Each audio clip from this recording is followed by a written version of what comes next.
ได้อาหารนักเรียนกับบุหรี่อยู่โต๊ะปิกนิกพุ่นพี่น้องตัวดำใหญ่มากเอ้ย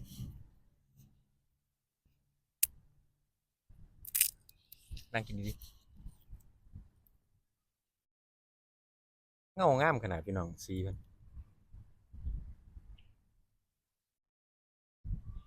โอกล้าเขาไปไกลเจาตัวหนุ่ยเจาตัวหนุ่ยกวนเดี๋ยวเรียนหนีมาหากินอยู่ทั้งไม่ดื้อแห้งพี่น้องเจาตัวหนุ่ยเดินี่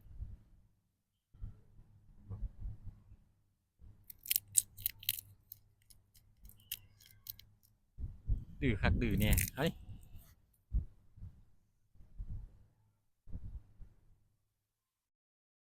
อยากจอบไล่ตะกัดหมูเลยตัวหน่อยบอกยานถือให้เมื่อกี้เนี่ยผมให้ที่หนึ่งก็น้องให้เนี่ยจักหน่อยก็เครียดพี่น้องบ่อยากเบิ่งหอนหน้าเฮายามเฮาถ่ายทำคลิปวิดีโอกันมักจะนั่งหันหลังให้เฮาแนวนี้คือกันกับเพิ่นแกล้งเฮานี่บ่อยากให้เฮาเก็บภาพความน่ารักเพิ่นอันนี้เด้ๆๆตัวนี้เจ้าเด้อดื้อบ่ยอมเจ้าเลยนี่ซับบักกอกจักบาทซะบ่นี่